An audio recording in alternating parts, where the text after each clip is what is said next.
आज मैं जो बात करने जा रहा हूँ कि ऐसी प्रेम कहानी की जहाँ पर एक लड़का एक लड़की एक दूसरे से बहुत ज़्यादा प्यार करते थे, लेकिन लड़की के ना चाहते हुए भी लड़की की शादी जो है किसी दूसरे ही शख्स से कर दी जाती है और परिजन द्वारा। लेकिन उसके बाद शादी के बाद जब वो अपने ससुराल जाती है और पति के जब उसके नज़दीक आने की कोशिश करती है, तब उसको कुछ ना कुछ बहाने से रोकती थी। वो चाहती थी जो उसका शरीर को छूने का सिर्फ उसके आशिक को है, यानी वो जिसे प्यार करती थी और वो किसी को छूना नहीं देना चाहती थी। इस को लेके वो करीब 1.5 महीने तक बहाना बनाते रहे और अपने पति को छूने से परहेज करते रहे और पति को किसी ना किसी बहाने से रोकते थे। लेकिन एक दिन ऐसा होता है 1.5 महीना बाद जब उसका पति जब उसको छू लेते हैं, तब ये सारे वाक़ये अपने आशिक को बताती है जो मेरे ना चाहते हुए भी मेरे शरीर को गंदा कर दिया। बस उसी को लेकर टेंशन में रहती थी और एक दिन ऐसा कदम उठा लेती है कि इस सब को सोचते सोचते अपने पति को ही जान से मार देते हैं वो लड़की, जो इसी की वजह से सब कुछ हो रहा है और इसी की वजह से मेरे शरीर गंदा हुआ है। और उस पति को जब जान से मार देते हैं, जब ये पूरा कहानी पूरा सच्चाई जब लोगों के सामने आते हैं, वाकई हैरान हो जाता है जो कोई लड़की ऐसा भी कर सकती है। तो आज इसी का केस के बारे में बात करूंगा और इसी कहानी को आज आपको सुनाऊंगा। आपको ये भी बताऊंगा ये कहानी कब का और कहाँ का है। तो फिर चलिए पूरा मामला पूरा डिटेल आपको इसी वीडियो के माध्यम से समझाते हैं। दरअसल ये जो मामला है उत्तराखंड का एक थाना आता है, दरअसल ज्वालापुर, और इसी ज्वालापुर थाने के अंदर एक गांव वो आती है और उस गांव के अंदर एक परिवार रहा करता है, नवाउद्दीन का परिवार। नवाउद्दीन जो है दिहाड़ी मजदूरी का काम करता है और गरीब परिवार है। लेकिन एक दिन ऐसा होता है, 3 बच्चों की बाप होता है और उसका जो पत्नी है रुखसाना नाम होती है पत्नी का। 3 बच्चों के साथ अच्छा खासा परिवार था, लेकिन नवाउद्दीन का जो है इंतकाल हो जाती है, मौत हो जाती है। अब मौत होने के बाद जो है सारी जिम्मेदारी जो है रुखसाना के ऊपर आ जाती है। तीनों बच्चों को पालना पोसना, बड़ा करना, पढ़ाना लिखाना। लेकिन इन 3 बच्चों में से जो सबसे बड़ा जो बच्चा है, बेटा है आखिर, मेहताब नाम होता है। मेहताब जब थोड़ा सा बड़ा होता है, अब उसको अपनी माँ की तकलीफ़ देखा नहीं जाता, इसीलिए वो एक छोटा सा दुकान डाल लेते हैं और उसी को चलाने लगते हैं। अब वो दुकान आहिस्ता आहिस्ता चलने लगता है तो थोड़ा बहुत पैसा आने लगता है। तब मेहताब अपनी माँ को कहते हैं जो माँ तुम अभी आराम करो, क्योंकि माँ का भी तबीयत जो है ज़्यादा ख़राब बिगड़ने लगती है, जो ज़्यादा काम काज करते थे। इसीलिए मेहताब इसको देखते हुए माँ को कह दिया, माँ तुम आज के बाद काम मत करना, बस तुम आराम करना और घर का जो छोटा मोटा काम है वो तुम कर लिया करो, बाकी जो है मैं संभाल लूँगा। मेहताब बड़ा समझदारी से काम कर रहा था और बड़े नेक बच्चा था। जो कुछ भी दुकान में आमदनी होता था वो सारे पैसा लाके जो है कमाई होती थी वो लाके अपने माँ को देते थे रुखसाना को। रुखसाना भी उस पैसा को अच्छे तरीके से, सही तरीके से और सही जगह में खर्चा करती थी और बाकी जो पैसा बचते थे जमा करते थे।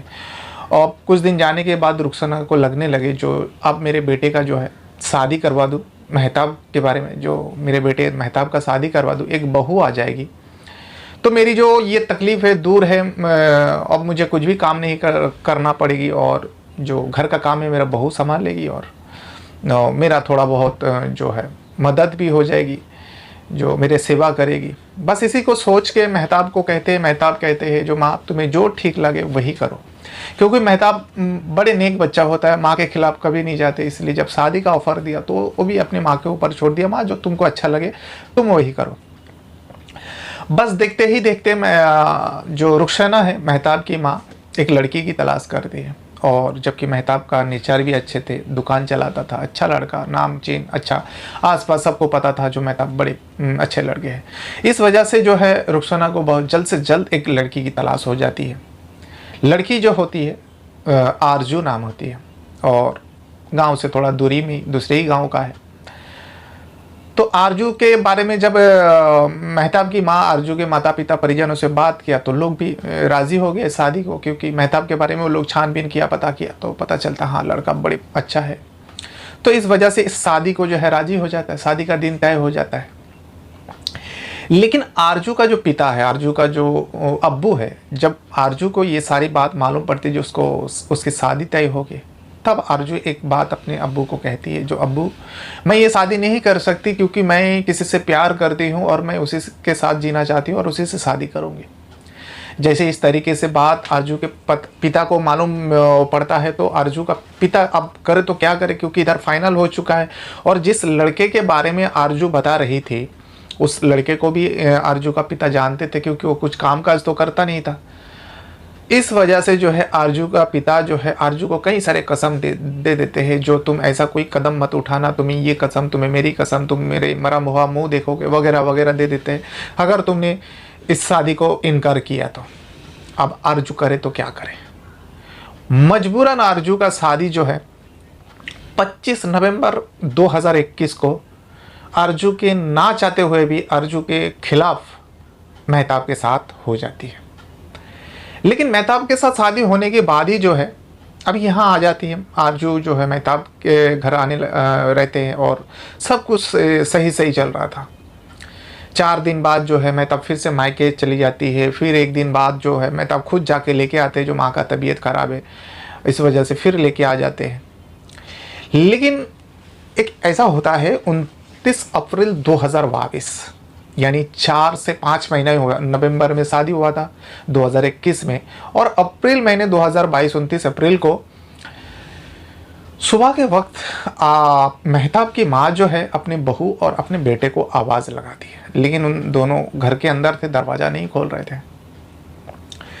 तब जो मेहताब की माँ ज़्यादा टाइम होने लगता, खाली आरजू की आवाज़ आ रही जो इनका तबीयत ख़राब है, इनका तबीयत ख़राब है, इतनी बता रहे। अब जो लड़का सुबह सुबह उठ के दुकान पे चले जाते दुकान खोलने के लिए, अब काफ़ी टाइम हो गया, जो मेहताब उठ भी नहीं रहे और घर के अंदर क्या हो रहा है नहीं हो रहा है। अब माँ की जिम्मेदारी में है, ये माँ का बहुत अच्छा बेटा है जो, इस वजह से जो है ना माँ को रुखसाना जो होती है बड़ी फिक्र होने लगती है। अब सुबह के 9 हो जाता है, रुखसाना परेशान, मेरे बेटे बाहर नहीं आ रहे, बहू भी बाहर नहीं आ रहे, बार बार आवाज़ लगाती है, दरवाज़ा खटखटाती है, लेकिन अंदर से वही रिस्पॉन्स, इनका तबीयत खराब है, अब उठ नहीं पाएंगे, बाहर बाद में जाएंगे, ये करेंगे। रुखसाना को कुछ डाउट लगा तो रुखसाना जो है आसपास में जो भी रहते हैं, घर के आसपास जो लोग का घर रहते हैं, लोग को बताते जो ऐसा ऐसा है। आसपास के लोग भी आते हैं, आवाज़ लगाते हैं, लेकिन दरवाज़ा नहीं खोलता। आखिरकार जो है धमकी देते हुए पड़ोसी, जी देखो रुखसाना, अगर तुमने दरवाज़ा नहीं खोला मजबूर होकर हम लोग दरवाज़ा तोड़ देंगे। जैसे इस तरीके से बात सुनती है आरजू अंदर से, तब आरजू का जाके दरवाज़ा खोलती है। अब दरवाज़ा खोलने के बाद वाकई दिखते हैं जो मेहताब जो है ज़मीन पे लेटा हुआ है और एक चद्दर उड़ा हुआ है। सब लोग जाते हैं, मेहताब का चद्दर हटाता है, मेहताब का शरीर जो है पूरा एकदम बर्फ़ के जैसा ठंड था, तो सब लोग उठा के तुरंत, सब लोग सोचते हैं चलो बाकी इसका बहुत तबीयत ख़राब है, और आरजू जो है पलंग पे बैठी थी, तो उसको लेकर नज़दीकी हॉस्पिटल में जाते हैं। हॉस्पिटल में जब जाते हैं डॉक्टर देखता है, चेकअप करता है, तो डॉक्टर उसको मृत घोषित कर देते हैं, जो ये आने से पहले इनका मौत हो चुका है, शरीर ठंडा पड़ चुके थे। जैसे इस तरीके से बात सुनता है मेहताब की माँ रुखसाना और जो मेहताब की पत्नी आरजू है वहीं पे चीख चीख के रोने लगते हैं। लेकिन वही डॉक्टर जो है पुलिस को फ़ोन कर देते हैं, पुलिस उस हॉस्पिटल में आते हैं, फिर मेहताब की बॉडी का जो है पोस्टमार्टम के लिए परमिशन दे देते, पोस्टमार्टम के लिए भेज देते हैं। लेकिन पोस्टमार्टम का जब रिपोर्ट आती है तो पता चलता है कि मेहताब की मौत जो है इसके अंदर कुछ बीमारी नहीं थी, कुछ घाव के निशान नहीं था, और मेहताब की जो मौत है दम घुटने की वजह से हुआ है, और ये करीब 2-3 घंटा पहले हो चुका है। अब सब लोग हैरान परेशान, घर के अंदर मियाँ बीवी पति पत्नी के अलावा कोई नहीं, और मेहताब इतना अच्छा लड़का, किसी के साथ दुश्मनी नहीं, उसके साथ ऐसा कौन कर सकता है। बस इसी को लेके जो है पुलिस वाले अब छानबीन कर रहा था, लेकिन हाथ कुछ नहीं लग रहा था। माँ से पूछती है, आसपास से पूछती है, पत्नी से पूछती है, सबको वही, सब एक ही बात बता रहे, जो हम लोग का किसी से साथ दुश्मनी नहीं है, और मेहताब तो बहुत ही सीधा और नेक बच्चा था, इसके साथ ऐसा कौन कर सकता है। कुछ हाथ नहीं लग रहा था। आखिरकार पुलिस वाले ने जो मेहताब का पत्नी जो आरजू है उसका सीडीआर निकालता है, यानी नंबर का जो है कॉल डिटेल रिकॉर्डिंग निकालते हैं। तब उससे एक नंबर का पता चलता है, एक नंबर होता जो अक्सर बात होता था, उस नंबर के बारे में पता करता है तो दूसरे ही गांव का है, और जो है आरजू के जो गांव के आसपास का ही रहने वाला एक लड़का है जिसका नाम है कासिफ। वो नंबर जो है कासिफ का था। अब कासिफ को पुलिस वाले उठाते हैं, उठा के इस आरजू के बारे में बताते हैं और मेहताब के बारे में बातचीत करता है। लेकिन जब पुलिस वाले उठाते हैं कासिफ डर जाता है। कासिफ डरा हुआ सा था, तो पुलिस वाले उसको शांत करवाता है, जो डरो मत, जो भी है तुम सच बताओ, अगर तुमने कुछ किया तो भी बताओ, तुमने नहीं किया तो डरने की कोई बात नहीं, तुम बताओ, तुम जितना बताओ, जितना सच बताओगे उतना तुम्हारे लिए अच्छा है। तब जो है कासिफ एक कहानी सुनाती है। कहानी कुछ इस तरीके से था। आरजू जिस लड़के से प्यार करती थी वो लड़का जो है कासिफ ही होता है। कासिफ और आरजू का जो प्रेम पसंद है काफ़ी दिनों से चल रहा था, काफ़ी दिनों से चल रहा था। लेकिन इसी बीच जो है आरजू का शादी उसका परिवार, उसका माता पिता इस मेहताब के साथ तय कर देती है। और इस खबर को जब आरजू अपने आशिक को बताती है कासिफ, तो कासिफ भी बेचारा क्या करता, कुछ काम काज तो करता नहीं था। लेकिन आरजू नहीं चाहती थी जो कासिफ के अलावा किसी के साथ शादी करे। यही डिस्कस होता है। लेकिन आरजू एक प्लान बताती है, जो आरजू कहती है जो शादी तो मैं करके जाऊंगी, लेकिन मैं जो है पत्नी तुम्हारी रहूंगी। जैसे इस तरीके से बात करती है, कासिफ कहता है ये कैसे पॉसिबल है। तो आरजू एक प्लान बताती है, जो मैं शादी करके उसके साथ जाऊंगी ये तो मेरे माता पिता मेरे परिजन का इच्छा है, लेकिन मैं उसको कभी अपने करीब नहीं आने दूंगी। अब उसके वो करीब क्यों नहीं आने देगी, वो प्लान भी उसको बताती है। दरअसल शादी करके जब मेहताब अपने घर आरजू को लेके जाते हैं, और जब उस दिन शादी के दिन जो रात को मेहताब आरजू के करीब आने की कोशिश करता है, तब जो है आरजू मेहताब को एक बात बताती है, जो मैं एक मन्नत मांगी हूँ, जो मेरे शादी के वक्त जो है मैं एक मन्नत मांगी हूँ, शादी हो जाए तो मैं 1.25 महीना तक मैं किसी को अपने शरीर को टच नहीं करने दूंगी। जैसे इस तरीके से बात सुनती है, बोलती है, मेहताब सुनता है और आरजू कहती क्या तुम चाहते हो जो मेरी वो मन्नत पूरी ना हो। मेहताब सीधा साधा इंसान, सीधा साधा लड़का एकदम, जैसे मैं पहले ही बताया। तो अपनी बीवी आरजू की बात मानते हैं और कहते हैं ऐसा मैं कोई काम नहीं करूँगा जिससे तुम्हारे जो है मन्नत में खलील आए और बाधा पड़े। इस वजह से जो है 1.25 महीना तक मेहताब उससे दूर रहते, टच भी नहीं करता, छूता भी नहीं। लेकिन 4 दिन बाद जो है आरजू अपने मायके चली जाती है। मायके जब जाने के बाद फिर मेहताब की माँ जो है रुखसाना का तबीयत ख़राब होता है। फिर 2 ही दिन के अंदर मेहताब जाते अपने ससुराल और उसको वापस लेके आता, आरजू को वापस लेके आता है। लेकिन इसी बीच 2 दिन हो चुका था। 2 दिन आरजू जो है अपने आशिक के साथ मिलती, बात करती, सब कुछ प्लान समझाती, जो अभी तक तुम उसने छुआ नहीं। तुम जल्दी से जल्दी एक नौकरी ढूंढो, क्योंकि कासिफ जो है बेकार था, कुछ काम नहीं करता था। इस वजह से जो आरजू के माता पिता उसके साथ शादी नहीं करवाया था। तुम जल्द से जल्द एक नौकरी की तलाश करो, जैसी तुम्हें नौकरी मिल जाएगी तो मैं तुमसे शादी कर लूँगी और उसे छोड़ के आ जाऊँगी बगैर किसी को बोले। ये आरजू के प्लान थी। लेकिन 5वां 6वां दिन जब मेहताब आके फिर उसको लेके जाते हैं और देखते ही देखते वहीं रहता है, पूरा महीना गुजर जाता है और देखते ही देखते 1.25 महीना गुजर जाता है। जब 1.25 महीना गुजर जाते हैं तब मेहताब फिर से आरजू के करीब आने लगते हैं। अब आरजू के पास कोई रास्ता नहीं था जो मेहताब को रोके, ये बहाना दे वो बहाना दे। आरजू के ना चाहते हुए भी एक दिन मेहताब आरजू के साथ संबंध बना लेते हैं। पत्नी थी उसका।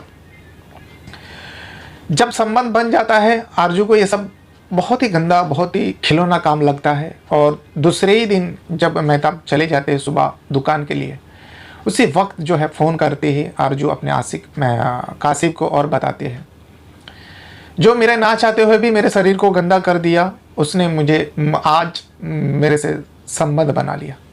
जैसे इस तरीके से बात कासिफ को मालूम पड़ते हैं, कासिफ थोड़ा उदास हो जाते हैं। उदास होने के बाद कहते हैं देखो जो होना है हो गया, अब तुम उसकी पत्नी हो और वो तुम्हारे पति है, तुम उसी के साथ रहो। लेकिन आरजू ये सब चीज़ भुला नहीं पाते हैं। वो सोचता है जो मेरे साथ जो भी हुआ गलत हुआ। एक तो उसका परिवार, माता पिता ने गलत किया, उसके ना चाहते हुए भी इसके साथ शादी करवा दी। फिर इसके ना चाहते हुए भी मेहताब उसके साथ संबंध बना लिया। वो किसी भी कीमत पर इस सब सारे घटना को बर्दाश्त नहीं कर पा रही थी। इस वजह से जो अब ये जो संबंध बनाने का सिलसिला है मेहताब का, क्योंकि पत्नी है, कभी भी मन करता है तो उसके साथ बना सकते शारीरिक संबंध। ऐसे दिन बीतते गया। लेकिन एक दिन ऐसा होता है 29 अप्रैल 2022 को जब रात को संबंध बनाया मेहताब संबंध बनाने के बाद, क्योंकि संबंध बनाने के बाद जब वो थक जाते सो गया। आरजू को नींद नहीं आ रही थी। आरजू बैठे बैठे सोचती रही और अपने आशिक के बारे में, जो वो जी थी, आशिक के साथ ज़िंदगी जीती थी, वही सब ख्याल करते करते मेहताब की तरफ देखती और उसके मन में जो है एक गुस्सा, एक क्रोध सा जागती मेहताब को जब भी देखते मेहताब का चेहरा, क्योंकि बाजू में वो लेटे हुए थे और गहरी नींद में हो गए थे। लेकिन आरजू को नींद नहीं आ रही थी। वो सोचती है जो कुछ भी हुआ इस मेहताब की वजह से हुआ। अगर मेहताब मुझसे शादी नहीं करती, अगर मेहताब मुझे पसंद नहीं करता, तो आज मेरा शादी भी नहीं होता और ये मेरा पति नहीं बनता, ये मेरे शरीर को गंदा नहीं कर पाता। बस यही आरजू के मन में ख्याल हो रहा था। इसीलिए जो है वो गुस्से में आ जाती है और जो बाजू में तकिया रखा हुआ था, तकिया को उठाते हैं और जबकि मेहताब गहरी नींद में सो रहा होता है, उसी बीच उसके मुंह पर ये तकिया कस के दबा देते हैं और मेहताब का जो है दम घुट जाता है। दम घुटने की वजह से मौत हो जाती है। फिर उसके बाद वो नाटक करती है, जो तबीयत खराब है, ये खराब है, वो खराब है। लेकिन जब उसकी दम घुट जाता है, उसका मौत हो जाती है, ये खबर भी कासिफ को देती है। आरजू फ़ोन करती है, जो आज मैं अपने पति मेहताब को जान से मारती हूँ। जैसे इस तरीके से बात कासिफ सुनता है, कासिफ डर जाता है और कासिफ भी सोचने लगता है और वो कुछ बोल पाता है, इसलिए फ़ोन कट कर देते हैं, क्योंकि उसको भी एक डर सा महसूस हुआ। एक मर्डर जैसा घिनौना काम आरजू अपने पति का कर दिया। सुबह हुआ, हॉस्पिटल में लेके गया, वगैरह वगैरह हुआ। एक पूरी सच्चाई जब बताया पुलिस वाले को कासिफ ने, अब पुलिस वाले जो है आरजू के घर जाते हैं आरजू को कस्टडी में लेने के लिए। लेकिन जब घर जाते हैं तो आरजू को पहले से ही पता हो गया था। जो कासिफ को उठाया, आरजू फरार हो जाती है। अब आरजू का कुछ पता नहीं। अब ये सच्चाई पूरा सब लोग को मालूम पड़ गया। लेकिन धीरे धीरे टाइम बीतते गया, आरजू का कुछ पता ही नहीं। पुलिस वाले भी इस मामले को जो है एकदम भूल सा चुका था। लेकिन जो अपना मेहताब की माँ रुखसाना है, उसको अपने बेटे की मौत की इतनी ज़्यादा सदमा पहुंचा कि वो बर्दाश्त ही नहीं कर पा रही थी।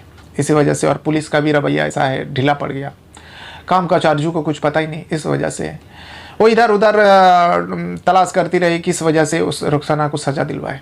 पुलिस वाले के चक्कर काटते, लेकिन पुलिस वाले कुछ काम ही नहीं कर रहा था। आखिरकार इधर उधर करते करते जो उत्तराखंड का सीएम है, सीएम दफ्तर में पहुंच जाते हैं और सीएम को ये सारी बातें बताती है। जब सीएम को इस घटना के बारे में मालूम पड़ता है, सीएम के ऑफिस से जब फ़ोन आते हैं उस पुलिस स्टेशन में, ज्वालापुर पुलिस स्टेशन में, जब आके ऊपर से दबाव बांधती है, तो 2 ही दिन के अंदर पुलिस हरकत में आती है और 2 ही दिन के अंदर आरजू को तलाश करके अरेस्ट कर लिया जाता है। अरेस्ट करने के बाद आरजू के ऊपर जो धाराएं लगाता है 302 और उसके ऊपर जो उसको कोर्ट में पेश करते हैं, उसको सज़ा हो जाती है, उसको जेल हो जाती है। उसके बाद ही उस माँ को थोड़ा बहुत तसल्ली मिलती है, रुखसाना को, जो चलो मेरे बेटे को जो जान से मार दिया, जान ले लिए, वो आज जेल में है। लेकिन वहीं आरजू के माता पिता का ये घटना को सुनने के बाद उन लोग को यकीन ही नहीं हो पा रहा था, जो मेरी बेटी ऐसा भी कर सकती है। तो ये था पूरी सच्चाई, पूरी घटना जो उत्तराखंड का ज्वालापुर पुलिस स्टेशन से आया हुआ था। आप चाहे तो सर्च कर सकते हो और अपने साथ साथ अपना परिवार का भी बहुत ज़्यादा ख्याल रखिएगा। और इस वीडियो को देखने के लिए आपका बहुत बहुत धन्यवाद। Thank you very much.